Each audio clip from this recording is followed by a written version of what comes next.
Hey guys, welcome to another episode of the Taylor Empey Show.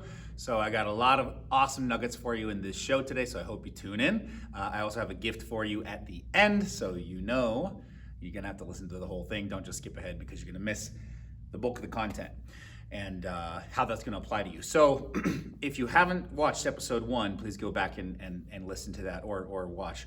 Depending on which platform you're on. The reason being is because none of the stuff that I'm gonna give you today, which is a lot more tactical fitness advice on how to actually get into the best shape of your life, the best version of yourself, at least in a physical sense, none of that's gonna matter because you won't execute on it because you haven't addressed what I addressed in the first episode. I give this shit away for free all the time. Actually, all of the things that I'm about to give you, I've already posted online for free in individual different videos over the years. And so I'm gonna give you the keys to the kingdom, but you have to do the preliminary work that's gonna make these tactics actually work for you, okay? So there are no magic bullets when it comes to fitness. There are no cheat codes. There's no cutting corners. There's no shortcuts. You have to do the work. The thing that I love, that I always talk to people about with fitness and tattoos is that they're earned. You just can't buy your way to it. You can't take a magic pill. You there's just, you have to put in the work. And you know, like when I say with tattoos, you got to go through the pain, right? So you could buy a tattoo, sure, but like, it's not just gonna end up on you. You got to go through that experience. So, with that, like, I'm gonna give you the keys to the kingdom, okay? But you will have to do the work. So go do that preliminary work from episode 1. And you may not, it's easier said than done. It's not gonna just happen overnight or in a day, but it is gonna get your head into the right frame of thinking to where giving you these tools is actually gonna be effective for you moving forward if you continue to do the work. And that's the thing, is the work is never done. You will always be doing the work. It's just a matter of at what stage will you be at, okay? So in this podcast, I'm gonna give you everything that you need to get into the best shape of your life, that your specimen that you live within is physically capable of doing. And just know that, all this information is free online, whether I'm talking about it or somebody else, okay? So it's on you. So people often ask me, like I get stopped in the grocery store, I get stopped at the gym. If I'm not at this gym, it's another gym. I definitely notice when I'm walking down the street, people will notice my fitness level, my physique, how I carry myself. And it's definitely an interesting experience to watch how people react to you when you're a very fit individual. Now, do I wax and wane? Sure, of course. Your body's it's always trying to figure out the balance that you're in. And so what I tell my clients is get in a window. And I don't necessarily mean weight. Weight is a decent indicator for some people, not for everybody, but give yourself a window. So ideally a body fat percentage, a strength range, a endurance performance range, a mobility range, whatever metrics you want to measure your fitness based on. There's thousands of different ways for you to be a fit person. Someone I know plenty of people who are what we call bar stars, right? They're incredible acrobatic athletes that can do very slow moving calisthenic movements suspended in the air. There are yogis that are incredibly mobile, flexible. They're very good with balance, being off balance. There's obviously, you got your power, short burst athletes like your sprinters and your football players, and then you got your CrossFit athletes, and you got your bodybuilders, and you got your general fitness enthusiasts, and whatever. The list goes on and on. So fitness is really relative to what you want to specialize in. But I would say, there's two categories. You can either pick a lane and go specialist that direction, and you're saying no to a lot of other things. Like I definitely, I love yoga and I love martial arts, but those two things are hobbies. I'm not a master or specialist in that. I want to be a master of building strength, building muscle, keeping body fat off, and helping, maintain that level of fitness performance that's in the top 1% of just general fitness, right? So that's what I like to focus on. I'm really passionate about nutrition, but it's basically strength training, okay? So strength. And So you can do that, or you could just dabble with everything, right? Like people who do like class passes and stuff they'll do a yoga class and then they'll go on a hike and then they'll do, a martial arts class and then they'll do a weightlifting class and then they're doing body pump over here and, kickboxing and so bounce around, that's fine. Cycling, whatever. Either pick the thing you want to specialize in or, just be a general, doing a lot of different things. So let's get into the tools. So the tools that are going to help you do this are very simple, actually. We have a few components of fitness. So you have exercise, physical activity, which some people lump them together. They're slightly different, but they're essentially, your activity, right? Exercise activity. You have nutrition and supplementation if required, and then you have recovery. And then along with recovery, we'll often throw in like hormone balance, physiological markers, that kind of thing. And then the mindset component. If you want to talk about the mindset component, just go back to the other episode. So let's talk about activity. So you've got your physical activity and your exercise. Physical activity is going to be your activities of daily life that are not necessarily exercise, but add to the whole thing, right? So that's non-exercise activity thermogenesis, calories that you burn from non-exercise activity. This could be literally anything in the day, and that does help to add to keeping you into a caloric deficit if that's relative to your goals, and just moving your body and being generally healthy. With general activity, you want to use the full ranges of motion, activate all the muscles, that kind of thing. So really that could be any of those other activities that we talked about, or just activities of daily life, not necessarily sport and fitness. So that aside, that will help. Very general. Exercise. You've got to do at least 50% of the exercise that you do as resistance training, ideally heavy resistance and strength training, not just like calisthenics are awesome and I love them and I do them frequently. But if you really want to maximize your fitness, physique performance, that kind of thing, and then you want to definitely add in high volume resistance training.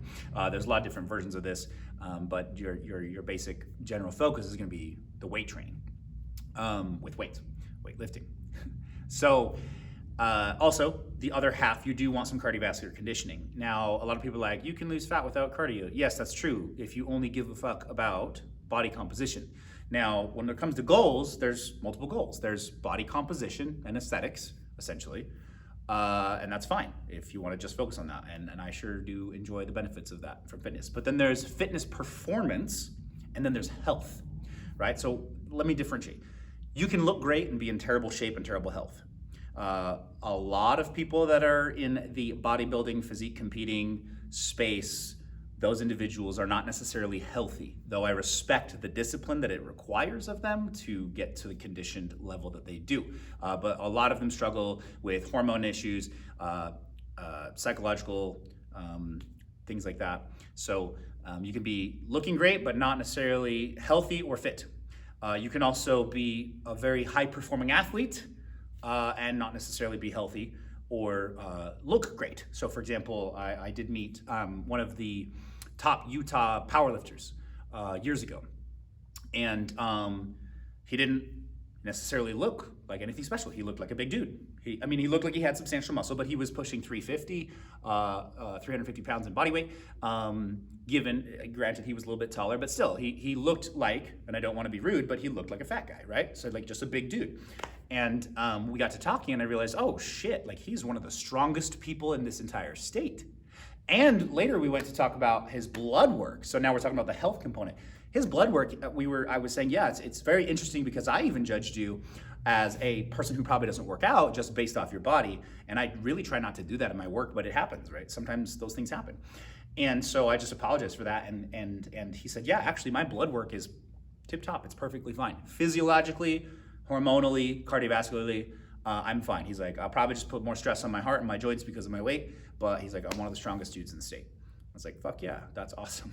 So there's another example. And then you can be healthy and not necessarily, that's a good example of being healthy and not necessarily looking the part, but his was specifically, I wanted to focus on performance. And then you can also be a healthy individual, not necessarily be the most fit performing person and not necessarily look the greatest. And this would, the best way to represent, to analyze your health in general would be your blood work. So getting your blood work done and really knowing how to interpret those numbers, or having a primary care physician that is cognizant of actually educating you and not just being like, you're good, see you next year. Those are 3 different goals that you will encounter in fitness. It's going to be one of those things. It's going to be body composition related, it's going to be performance of some kind, or it's going to be health. So that's going to be the exercise component. So we do want cardio to be involved because you want those physiological benefits, the psychological benefits, and the performance benefits that come from cardiovascular training. But we do not want to lose muscle mass. And so if all you're doing is endurance, cardiovascular training, aerobic training, then you will potentially over time lose muscle mass. So that's why I say 50% or more of your program needs to be heavy volume weight training, resistance-based training. Ideally more than that, and we would leverage not necessarily just endurance, low intensity, steady state cardio, but we would leverage HIIT, high intensity interval training. That's when you spike your heart rate up to max levels for short periods of time, and then you recover, and then you spike, and then you recover. There's different ways to do this. I know I'm probably overloading you with a lot of information, so you don't bother taking notes. I'm gonna put a link in the notes or whatever, or set up a page where you can get this information. And I'm gonna package this very simply for you into a program that I'm gonna give you for free. It's all the things that I have taught my clients and that I do myself that keep me fit on a year-round basis. I've been a fitness coach for 13 years. I would say most of the time, the longest period of time that I went consistently single-digit body fat was somewhere around 18 months to 2 years. And to be honest with you, I didn't have to be that crazy disciplined about it. I mean, I was disciplined, but I know people who are exponentially more disciplined than I am when it comes to fitness, almost to a point of obsession and neurosis, but that's fine if that's your jam. But as a male, you could be single-digit body fat to low teens, 10, 11, 12, 13% body fat year-round, easy. And like I even still have like alcohol right now, and I'm 9% body fat. So you can do this. Women, biological females, I would say you don't want to go below 13. That's essential body fat, so that's unhealthy. A lot of women may see health complications or changes with their cycle if they go even below 20 to 18%. So it's really up to you and your body and how you feel and what's healthy for you.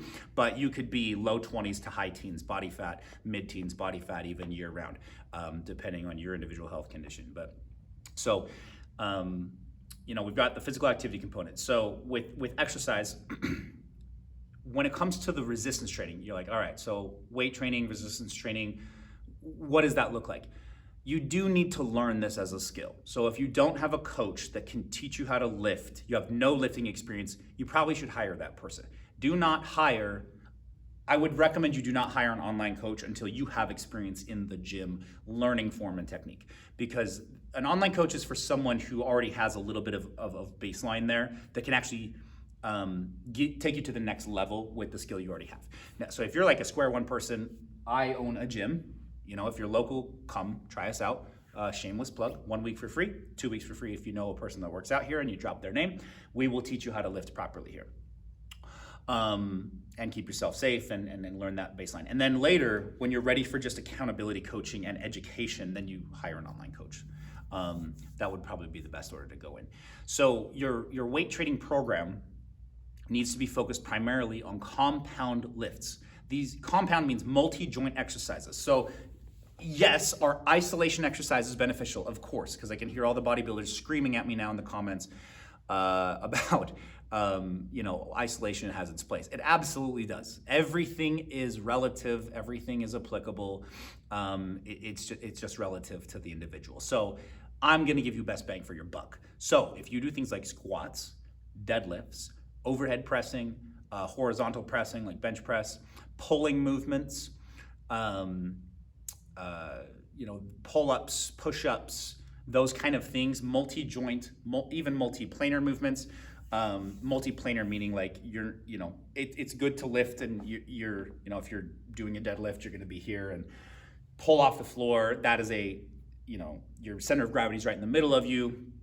That's that's a, you know, balanced bilateral exercise. You do want to do things that throw you off balance a little bit, that to engage your core muscles. So, you know, there's thousands, tens of thousands of exercises out there, but you know, you do want to be doing some of those 4 main lifts in your program fairly frequently. If you want to build strength, if you want to build muscle, if you want to increase metabolism, you want to keep body fat off, and keep muscle on, you want to do those big exercises. Obviously, if you're more advanced, there's plenty of more advanced exercises that you can do in like Olympic lifting and things like that. I'm not trying to rule anything out or say like other shit's not important. I'm just saying use that as your foundation.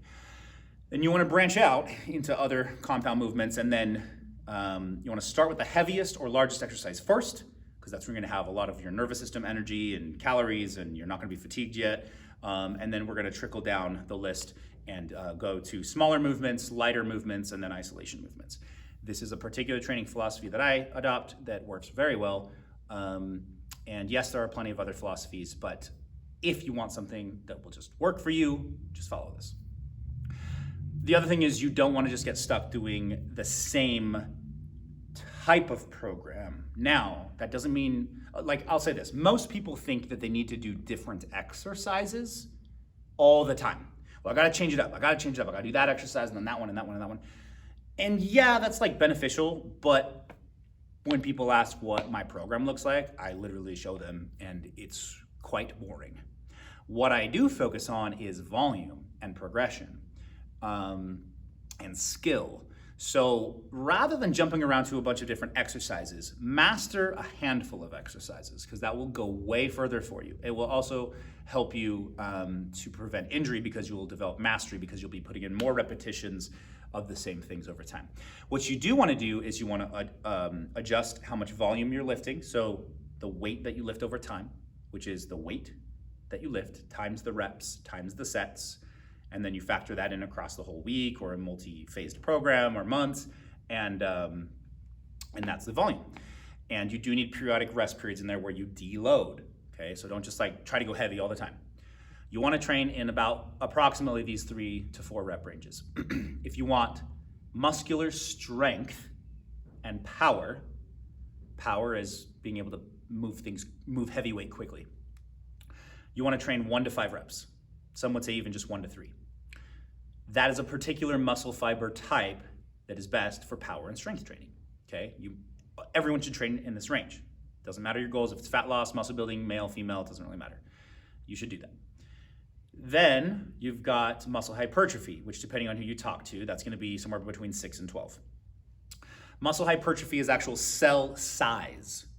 Okay, and it will also add more volume to that muscle, which will increase your metabolic rate, meaning how many calories you burn every day at rest based off how much muscle you have and how much body you have to maintain.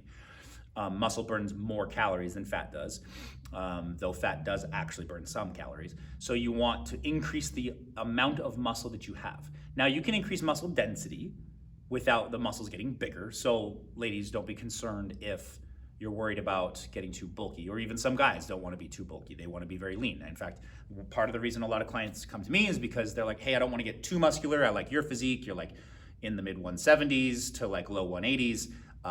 You're lean, you have muscle, but you're not huge.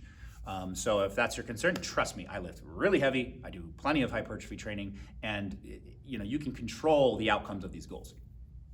So that's the 6 to 12 rep range, depending on who you talk to. And that is a different muscle fiber type, and that will cause muscle hypertrophy and increasing your actual muscle mass. The third one is 12 plus, 12, 15, 20, 30. This is muscle endurance, and these are fibers as well. They are thinner fibers, but they will add to your overall muscle volume. And you want to be, in my opinion, if you want to be a very generally fit individual, then you do want to have some endurance muscle as well. So you want to train in those 3 rep ranges. And there's many different ways to cycle them, but please just don't get in the habit of like, oh yeah, I go to the gym and I do 3 sets of like 15 reps or even 8 to 12 reps. Or I only do 5x5 training, 5 sets of 5 reps, that's all I do. Or, I only do 5-3-1. Like, don't get stuck in a protocol. Many protocols work well. I do 5-3-1, I do 5x5. If you don't know these terms, you can Google them, and they're very popular. I do German volume training, 8x8 or 10x10.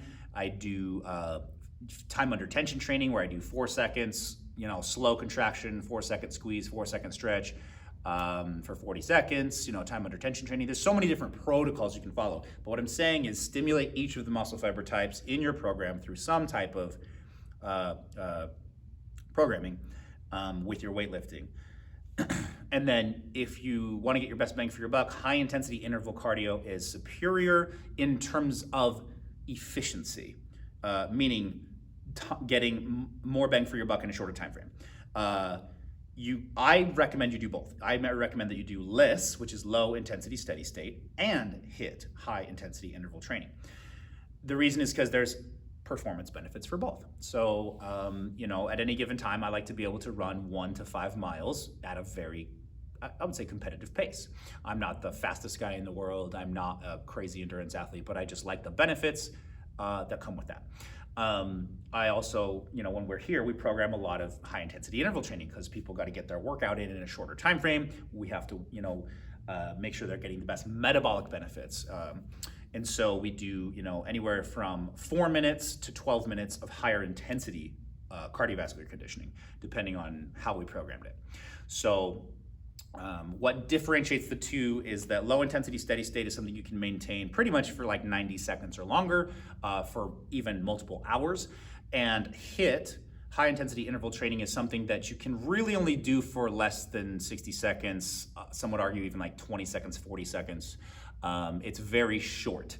So when I say maintain, like if you're not pushing yourself to the point where you're like, I got to take a break at that mark, then you're not pushing hard enough for the physiological and fitness and fat loss benefits of HIIT. So if you're doing HIIT, do HIIT and do it hard. If you're doing endurance, do endurance, low intensity endurance, and program appropriately for that, lower heart rates. Again, there's many programs and protocols you can follow with this, but that's essentially what you want to do for the base of your program. And then don't do the same program phase for more than about 3 weeks to 30 days. Maybe you could push it to 6 weeks, but most people will see bodily and physiological adaptations begin to taper off and plateau at the 3 to 4 week mark. The reason for that is because the body is an adaptive machine. It does not want to be under stress, and so it is going to do everything it can to adapt to that stress to then make that homeostasis or comfort zone. We'll refer back to this in future episodes, this concept of homeostasis, because you actually also have a psychological homeostasis, and that gets in the way of a lot of what you probably want to work on and accomplish in your life. So just remember, you're going to have that psychological homeostasis as well, but your body will try to be in this plateau all the time. And that's what makes it so hard to continue getting results when you're not sure what to do, because you're adapting about every 3 weeks. So depending on the client, I'll program a new phase weekly. I'll program a new phase every 3 weeks. I'll program a new phase every 4 weeks. I'll program a new phase every 30 days. Rarely do I do 6 week phases. And a phase is a specific focus. So like you could do a phase of hypertrophy, 8 to 12 rep training or 6 to 12 rep training. You could do a strength phase where you're focused on increasing how much weight you lift, not necessarily burning a ton of calories. You could do an endurance phase where you're focused on your low intensity, steady state endurance and you're maintaining muscle mass. There's so many different things that you can do, but don't get stuck in the same routine for more than 3 to 5 weeks. Now, we talked in the previous episode about specificity of language. I'm saying don't get stuck in a routine, meaning a phase. I am wanting you to be in the habit of exercise daily, ideally. That is one of the practices of the most successful. It's not every other day. It's not Monday through Friday and then take the weekend off. It's daily. They do daily exercise of some kind. And that is one of the things that will make you the most successful with your physical activity and your exercise, in adopting that actually into your life as part of your life, not just my life is over here and my fitness is over there. It's got to be cohesive. All right. So that's how you handle the physical activity and exercise component. Check out the gift in the link or whatever that I put on here for you that will help give you some structure there. And just remember, many programs work. My philosophy is it's all relative to the client. What will what will be most successful for them when it comes to nutrition and training protocols and all that. So if anyone's like, no, he's wrong, you should do it this way, fine, do it that way. But like, you just need to understand that there's thousands of different ways to get results. Just let's find the way that works the best for you. So let's move on to nutrition. So nutrition, it is all relative also to your performance, your output. So, you know, people say like, don't eat carbs, or they'll say like, you know, fats are bad, or they'll say like, high protein is the way to go, or like, you don't need a lot of protein, just enough, you know, and let's go like 50, 60% carbs because you need it for performance. They're all right. Here's the thing about the macronutrients. So the macronutrients are proteins, carbs, fat, and alcohol. Those, and fiber is thrown in with carbohydrates. It's a type of carb. They all have calorie levels, they all have energy potential, but this is basically how it's gonna be used in your body. Alcohol is primarily a toxin, so your body is going to stop worrying about all the other things while it deals with the toxins. So alcohol is not honestly very productive, so we'll just ignore that for now. And it can be disadvantageous if you have fat loss goals, stress management goals, you know, fucks up hormones. It's not necessarily healthy. Though, to be honest, I do drink. So you have fats. Fats and protein are essential, meaning your body cannot survive without them. Your body can survive without carbohydrates, and before you guys get on me about that, don't worry, I'm not gonna demonize carbs. I'm just saying that if you go too long with zero fats and protein, your body will eventually die. You can survive without carbohydrates though. However, it's not necessarily optimal. Remember, you're trying to be an athletic version of yourself, so let's use carbs appropriately. So how we program nutrition here, and this is based off of, not 100%, but John Berardi is a biochemist. He created Precision Nutrition. He wrote my certification. I refer to a lot of things from his program, though I don't base it entirely off that. It's very, again, plug and play and relative to that individual, so it's kind of like we bolt it on. But generally, the less active you are, the less volume of carb, glucose burning activity that you do, the fewer carbs you need, or the less carbs you need. So eat low carb, high protein, high healthy fat, high veggie, high fiber, if you're a low activity individual. Now, when we get to mid-level, then it's kind of like thirds. Like, you know, you have still at least a third of your diet protein, if not a little bit more, and then, you know, a third or a little less than a third, like 30% carbs and fats. If you're kind of like mid-level activity, like you're active half the week or 2/3 of the week, but you're sedentary a couple of those days, that kind of thing. And then if you're a high activity person, meaning 7 hours a week of intense exercise, 50% or more is weight training, 7 hours plus per week, yeah, you can eat high carb. That's fine, unless you're a diabetic. Then we have to do, you know, if you have a different condition, this is all assuming that you are a normally functioning biological specimen, okay? So anything that I put on all these videos, please disclaimer, like go consult your physician with whatever's appropriate for you, because I don't know your individual situation. Then, eat food the way it looks in nature. Yes, can you have some processed food? Sure, it's gonna offset your goals though, because it's usually too many calories, too high salt, too high sugar, too high processed fat. You know, it's live your life if you want a little bit of mixture, but if you want the best results, just go to food that looks like it does in nature. Grown or killed. I'm not saying paleo, I'm just saying grown or killed, the way it looks in nature, and then sprinkle in a couple other things if you really have to. But that's the best approach to make it simple for you to understand. You don't see like a graham cracker tree, right? So you probably shouldn't be eating a lot of processed foods, since they took the original thing, processed it, made it less nutrient dense, higher calorie dense, higher salt dense, higher sugar dense, higher fat dense. And you're most likely, if you're watching this, you're probably a sedentary individual or someone who works out less than 7 hours a week, statistically. So you don't need a lot of that stuff.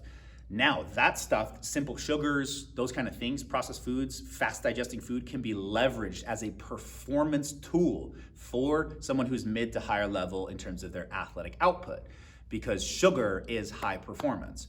And that's what carbs are. Carbs will break down into sugar, but generally you want the slow digesting, naturally occurring carbohydrates. And then we'll use the processed sugars and things like that for performance benefits later.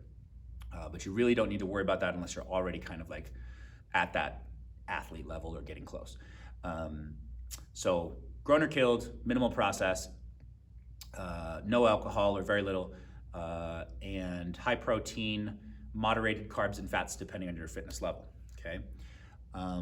That's kind of the approach that you want to take with nutrition. The other thing is like, well, Taylor, should we follow a specific diet? Should we, you don't should yourself. Many tools work. Again, so we talked about many training protocols with your fitness program. So now I'm talking about there's many diet protocols. I don't actually really even like the word diet. I just eat. Like I just eat food and I balance it based on how active I am at the time, what's my training protocol, what's my goal. Sometimes I'm eating 55 to 60% carbs. Sometimes I'm eating, like 15% carbs. Sometimes I'll let myself have more processed foods. Sometimes I'm having purely just food that's grown or killed, not even like agriculturally cultivated, like, corn, rice, like that kind of stuff. Food is not good or bad. All right, don't moralize food. Like I made a good food decision or a bad food decision. Like you either eat healthy or you eat less healthy. And you just have to balance it with the goal, your activity level, right? What's relative for you. So yeah, there's kind of your basic nutrition stuff. Dietary supplementation, keyword supplementation, is meant to supplement your diet. Do I take supplements daily? Yes. Why? Because I'm consistently deficient in certain nutrients because foods are not properly crop rotated. They lose nutrition in the processing. I do recommend that you track your food in an app.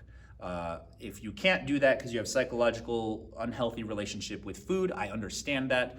I would go to work on the psychological component, so refer back again to even episode 1 because it kind of is related to that, and get into a healthy relationship with food so that you can document it, so that we can track data, because data doesn't lie. And with data, a well-educated coach can actually help you, and you will learn about the nutritional content of your food. But until you can track without creating an unhealthy psychological relationship for yourself, you want to look at other tools like portion control, food quality. So I would actually say, if you can't do tracking yet mentally, or it's a very unhealthy experience for you psychologically, then portion your food.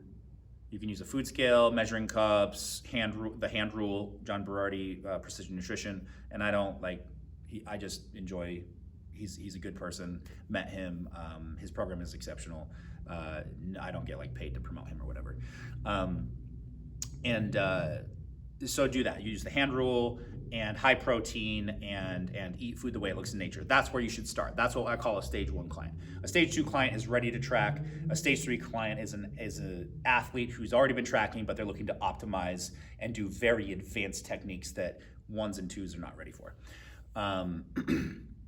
So your diet protocol could be a lot of different things. I've done paleo, I've done keto, I've done high carb, low carb. I've done, if it fits your macros, eat a bunch of junk food and have it fit your macros. I've had just eat completely clean, clean meaning like no processed food. So a lot of things work. You just have to have a system. That's pretty much it. With all of this, you just need to have a process, a system that you stick to consistently, or the vast majority of the time. So as for supplements, deficiencies, tracking your food will help you understand if you're deficient in anything. You don't really need a supplement unless there is a need for that supplement. So a lot of people, they always ask me what pre-workout do you take? I'm like, it doesn't matter. The pre-workout is gonna give me a 1% edge on my actual goals. What's the foundation of your nutrition? What's the foundation of your program? What's the foundation of, are you nutrient deficient? Let's do that first, and then we can talk about supplements. So you can take a litany of supplements and still not see results. That happens all the time for people. So, if you're gonna invest in supplements, I think there are many supplements that are great, and I take many each day, but I've optimized my nutrition first to then see what I need. So, but I'll give you 5, okay? Most of you are going to be protein deficient, especially if you want to build muscle or if you're trying to do a resistance training program. So a high quality whey isolate protein, and if you can't do dairy-based stuff for gut reasons, then a high quality plant-based protein, and that's an isolate if you can.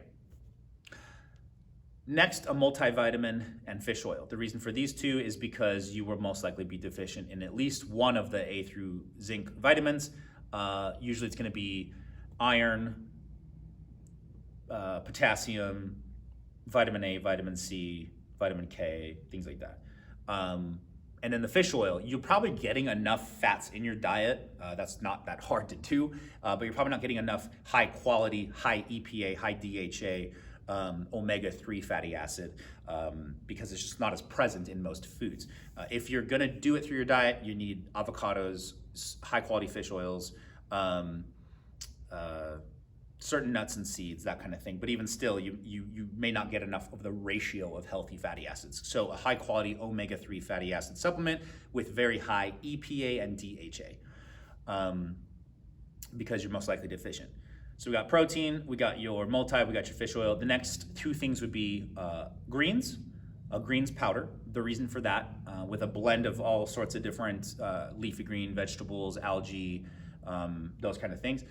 The reason for that is because even if you're eating whole food and you're, plant-based or paleo, like you're still gonna be deficient in some of these vitamins, minerals, and nutrients, phytonutrients, because of crop rotation, of low nutrient density in the foods, even though they might be certified organic, natural, grown, those kind of things. And then the last one is vitamin D, vitamin D3. It's not actually a vitamin, it's a precursor pro-hormone, essentially, that your body will convert into certain hormones that will actually help your body remain in a muscle building, fat burning state.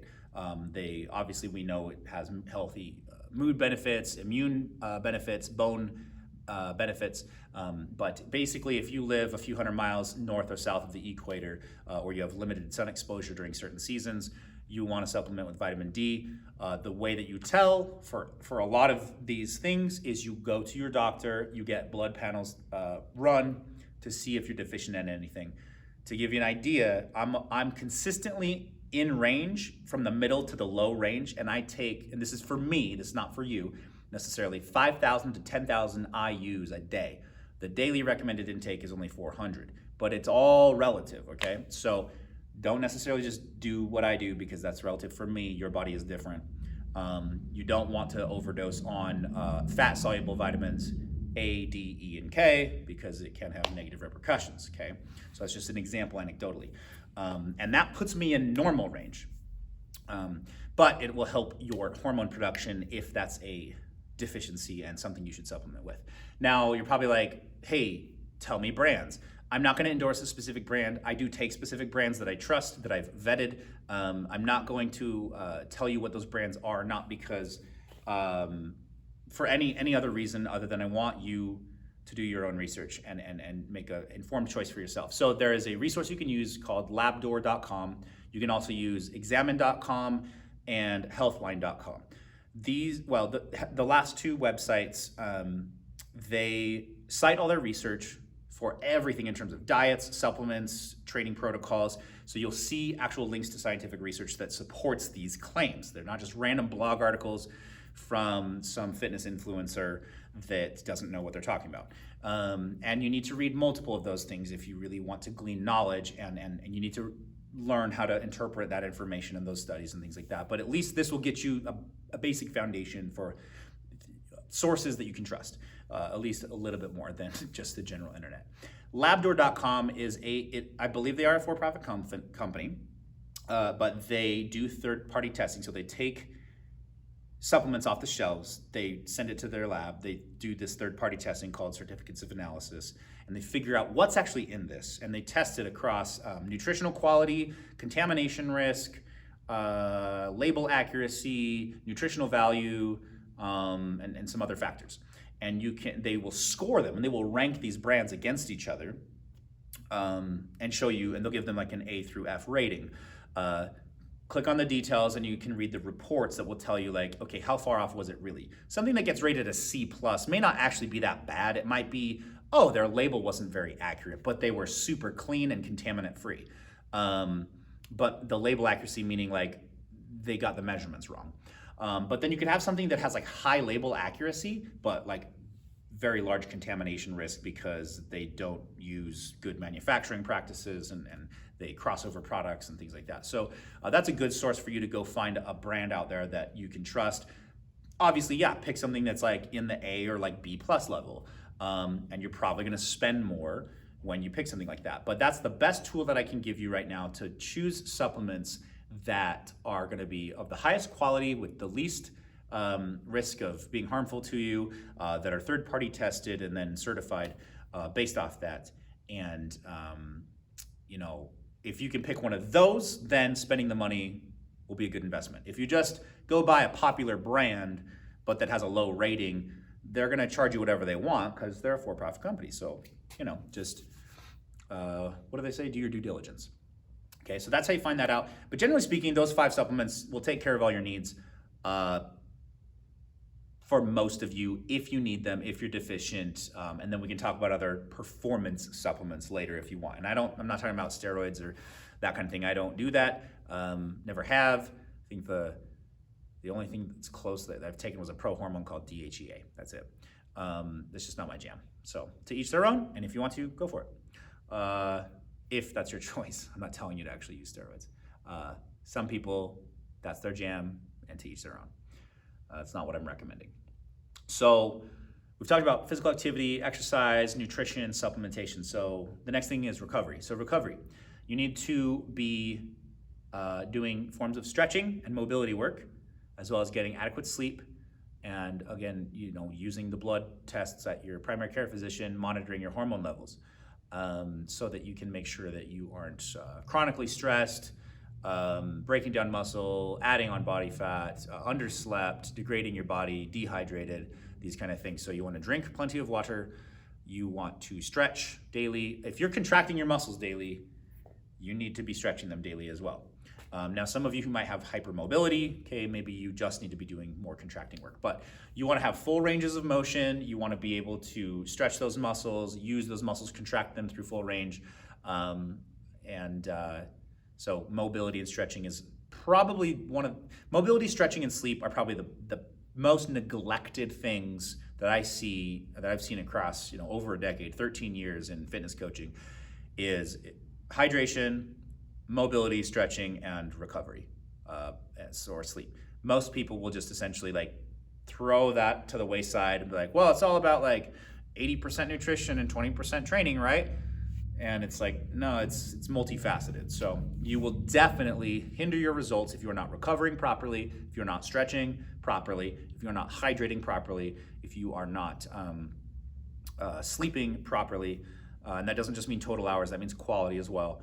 And along with that, nutrition does play a keen role in recovery. So your nutrition plan will actually positively or negatively affect your recovery based off what you're choosing to do there. So don't just think, oh, I'm going to train really hard to eat whatever I want and then I'll be fine. You know, you can definitely affect your goals, your performance, your health, and your recovery from poor nutrition and overtraining syndrome. Okay. So the best things that you can do for recovery are get 7 to 9 hours of sleep, make sure it's quality. I'll provide a guide. Actually, I'll put the guide in there, but Sean Stevenson, read his book, Sleep Smarter, and follow the majority of those things. A lot of them are research-based, some of them are not as much, but that book will, if you use a Fitbit, it will train, you'll see it. Like, you will feel different, you will sleep better, you will see the quality of sleep metrics increase on your device. So just read that book and do those techniques. That's some of the best recovery advice I can give you. And again, don't get paid for that. It's a good book and it's helped a lot of clients and myself. The other thing is to stretch or mobilize daily. So yoga is great. Foam rolling, static stretching, meaning holding stretches while breathing, dynamic stretching, which is like stretching your body into more challenging ranges of motion while you move and while there's muscle tension involved. You want to do those things daily, at least for like 5, 10, 15 minutes. That will help your recovery. It will help your blood flow. It will help so that your joints remain mobile and your muscles remain malleable enough to work through full range of motion. And then the last thing, which is easier said than done, but very difficult, is stress management, because stress is going to affect your hormones, your digestion, your psychology, a lot of things, your training. You've got to get your stress under control. And if you live in the first world, you're probably a little too aggressively focused on work. Trust me, I know, as I'm here filming a video for y'all at 10 p.m. basically. So you have to try to do everything that you can to manage your stress. So do things that you love that revitalize you, right? Get enough sleep, eat properly. The training will help with stress management, but make sure you're not overtraining. Do not create a neurotic, obsessive, overtraining relationship with, over obsessive relationship with your program, because it will have diminishing returns if you go too far. Now, most of you will probably not ever get to that level. Most of you are probably more sedentary and need to dial it up versus dial it back. But some of you that will take it too far, and you know who you are, make sure that you're prioritizing recovery. There's a lot of other things, but I want to give you some tools and not have this go much longer than it already has. So those are your main pillars, right? You got your exercise, physical activity, you got your nutrition and supplementation, you've got your recovery, and you've got your stress management, hormone balance, and then the mindset, which is, we'll get plenty into that on the podcast. So I just wanted to lay the foundation for you with fitness so that we can refer back to this episode.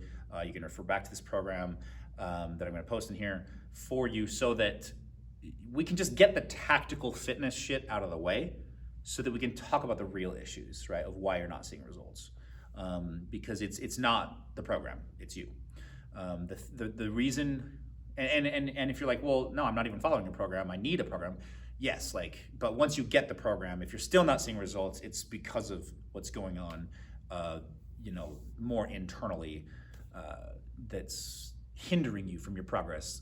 Many programs work. I know many great fitness coaches. A lot of them are my friends. A lot of them are my mentors, and they all do different shit, and it works. So let's get my version of that out of the way for you, and you can use that as a tool. What you'll find is people don't always appreciate what's free, or you can't fully appreciate it unless you pay for it. People who pay attention, as my business coach says. And so I'm going to give this to you for free, and most of you probably won't even use it. And if you do use it, you'll probably struggle to be consistent with it. And that's okay. That's being human. And that's why I still have a job, and that's why fitness coaches still exist, even though there's AI and robots and training mirrors that you put in your house and stuff, is because people need accountability, because we are usually short-term thinking animals, and we need accountability and human-to-human connection and coaching and guidance and support. So I'll give you this program, and to be honest, the results you'll most likely see from the average of my clientele that I've put through it. You'll lose potentially 9 to 19 pounds of actual body fat in just under 2 months, while losing possibly other weight as you clean out your bowels and you get rid of unnecessary water weight, things like that. You will also maintain or build muscle depending on how you choose to eat. I'm not guaranteeing these results, it's just an average of what's happened. So I want you to, there will be a link in here where you can click on downloading the, what I call the Iron 50 Challenge. This is nothing special. This is just something that I basically pieced a few habits together and said, hey, if you do this for 50 days, you're gonna most likely see these results, and most people do. What the Iron 50 Challenge is walk 10,000 steps a day, follow some kind of meal plan structure. I would recommend what is in the packet, as long as that doesn't contraindicate against any particular health conditions, things like that. It is workout of some kind of exercise for 60 minutes per day. I do recommend that that be mostly weight training. If you just do cardio, you might lose muscle mass. Stretch for 10 minutes a day. It can be any form of stretching, yoga, foam rolling, mobility, static stretching, that kind of thing. And, what is the other? Drink a gallon of water a day. And then the sixth is no alcohol. So you can do your version of this if you want to tweak the habits, but the more you tweak the habits, the less structure you will have and possibly the less results you will see. Okay, so that's the challenge. Whenever I do it with my particular workout program, I usually get to 5-6% body fat, and I usually gain about 4 pounds of muscle during that time frame. Yes, during only like 2 months because of how I design my program and how I manipulate my nutrition. So that's what I've seen. It's just a great reset tool for me. I'm always working out. I'm always focusing on recovery, and I'm always, eating most of the time well. But sometimes, if I need to discipline myself and get a little more dialed in, this is a tool that I use. For some of you, a 50-day challenge will not be psychologically healthy, so you have to assess that on yourself. This is a short-term thing. This is not something that necessarily you will be able to maintain for the rest of your life. However, I do ask that you ask yourself that question. Can I do this for the rest of my life? When it comes to everything fitness-wise that you adopt. Because ultimately, that's what you will need to clearly be able to say yes or no to in order to know if you're going to be successful long-term or not. So it is better, rather than saying I'm doing everything 100% of the time every day, and then you consistently break that promise to yourself, and then you lose confidence, and then you quit, and you never do anything healthy or fitness related for yourself ever again. It is worse for you to do that than it is for you to say, okay, I am going to commit to 3 to 5 workouts per week. I'm going to commit to eating well and clean the majority of the week, or 5-6 days a week, or 7 days a week with 1 or 2 unhealthy fun meals. I am committed to drinking a gallon of water a day, whatever. Just ask yourself that question. Can I do this for the rest of my life? And it will put things into perspective for you so that you will make commitments that you will follow through on. And then guess what will happen is once you follow through on that commitment long enough, okay, then you'll be like, I did do it. I can do it. I've done it for a year.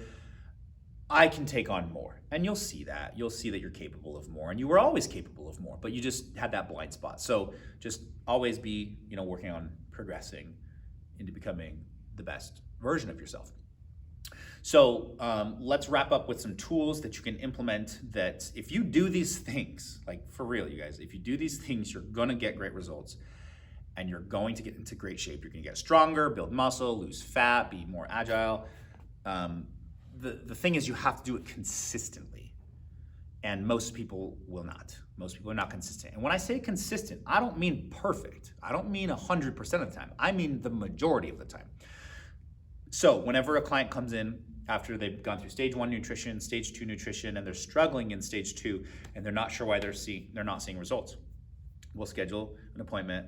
I meet with them and I say, okay, where's your data? And 50% of the time, they don't come to the session with data. And so now I even tell them, there's no point in us meeting unless you have this. Because I'll just tell you to go home and that's your homework, is to track those things. So you need to be getting the 7 to 9 hours of sleep. You need to stretch every day. You need to get 10,000 steps a day. You need to lift weights 50% of the time, or ideally more. You should exercise daily. Just do different types of exercise. Okay, you can absolutely, don't I need a rest day? No, you need a break from certain types of training so you don't overtrain, but our bodies are designed to be active daily. You don't need a whole day for rest. Okay, if you're sick and puking and you got a fever of 105, yeah, let's take a day off, okay? But it probably would still be a good idea for you to go for a walk, get some fresh air, drink plenty of water, and move your body, because circulation helps recovery, right? So, but just do different things. Following those nutrition protocols that we talked about, keeping it high protein, moderate your carbs and fats based off your actual physical performance level and need. eat food the way it looks in nature, refrain from alcohol or at least reduce it, drink plenty of water per day. Most of you need at least 3 liters, if not more. This is a liter. Drink 3 of these a day. If you weigh less than 150 pounds, drink 4 or more depending on your thirst level if you weigh over 150 pounds. What else? Track your food. Wear a fitness tracker. This will give you metrics on your sleep, recovery, potentially your inflammation, your quality of sleep, your caloric expenditure, which is still very elementary right now, so don't take it like calorie for calorie. It's an estimate. Your steps, your approximate calorie expenditure from exercise. If you get a fitness tracker, if you don't do anything else, at least invest in a fitness tracker so we have some data to work with. Then I recommend you track your food daily in some kind of tracking app. I personally like MyFitnessPal. That's just the one that I use. I use the free version. I don't pay for it, whatever. And that way you actually you have the right tools. With your weight training program, focus on always making progress, meaning over time, not necessarily every day, not necessarily every week, maybe not even every month, but over time, you're increasing the volume of weight that you lift. This is the progressive resistance or progressive overload principle.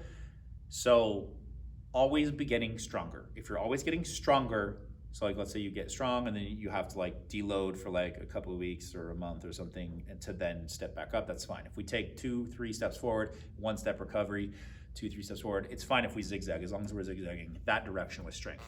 If you follow that principle, caveat, always with good form, you will continue to add muscle to your body to its biological potential, and you will increase metabolism, which will make keeping fat off you so much easier. So that's just one of the main tools to use in your program. Honestly, other than what we've talked about in this podcast, that should take care of 99% of you. I've worked with thousands of clients over the last 13 years. There's only been one person I was not able to help because she had damaged her body so far from her entire life of really unhealthy eating disorders and dieting and things like that. And even at the time in my career when I was training her, I would have been able to help her more now than at that time because it was many years ago. But I've only ever been able to not help one person out of thousands. So these are the tools that will get you there, or at least get the ball rolling and get you a lot of results. I've had clients lose 9 pounds, 19 pounds, 25 pounds, 44 pounds, 51 pounds, 164 pounds, like using these basic fitness principles, okay? So tackle that. I'll have organized it in this program for you that you can have for free. And my challenge to you is to use these tools that I'm giving you for free for 50 days consecutively. At the end of that 50 days, you can decide the level of intensity or frequency or consistency you want to use. But I promise you this, if you follow the program as it's designed and you don't try to cheat it or like wiggle your things in there that you know aren't supposed to be part of the program, if you really do follow it, you're going to get results and you're going to feel stronger and you're going to build muscle and you're going to lose body fat and you're going to feel better. Probably going to sleep better. Your hormones are going to get into better balance, most likely. You're going to probably increase your confidence. And at very least, the whole reason why I have the Iron 50 Challenge is not even the results. It's to show you that you're capable of doing hard things. A lot of people are scared to do it because it's like, I don't think I can do that. I don't think I can do it. I can't do it. Oh, it's too intense. It's too much for me. There's other programs that are exponentially more intense than this. This is just 6 basic habits to follow. When you complete it, because you can, you just think you can't. Remember, if you have the word can't floating around or I can't do that, just go back to episode 1 and listen to what we talked about with the stories, right? So you can do this for 50 days. At the end of that 50 days, you decide what level of intensity you want to maintain. But you will feel more confident. You will have realize that you are capable of doing hard things, and you'll realize that your capabilities are far beyond that which you are limiting them to now. So that's my challenge to you, is to do that, and then let me know how it went, okay? Using these tools. If you have questions along the way, please reach out to me. You can send me a DM, send me an email. I think my email is probably in the show notes. Just reach out. If you want to come try us out here and get some training with your fitness structure so you can learn how to lift weights properly while doing that challenge, great. Reach out. Let's go for it. There should be a link in there to schedule a 1-week free trial. And if you're interested in working with me online and getting some accountability coaching, because you're already a seasoned fitness enthusiast and you just need that extra edge, just go ahead and reach out and we'll talk about private coaching options. But even if you don't work together, keep tuning into these podcasts. I'm going to keep giving you value that will add value to your life, help you become the best version of yourself. And please ask this. So the program will be my gift, okay? But I ask in return that you share this podcast with someone who needs it, or any of the podcast episodes for that matter. If you listen to them and you're like, man, so-and-so could really use this right now, please share it. If you're willing to, share it on your social media, tag me. I'm at Your Ally in Fitness, and you can tag the gym if you want as well, Iron Allies Fitness. If you could leave me a review on the podcast platform, and send me your questions for future episodes, because really the whole point of doing this podcast is to help you. And I don't know how best to do that unless you tell me what you need. And otherwise, I'm just going to keep making content that I've seen has been helpful for myself and for other people to help you level up and become the best version of yourself. So thank you for tuning in. I really appreciate you. I love you. Please give me your feedback and share this podcast and rate and review. See you in the next one.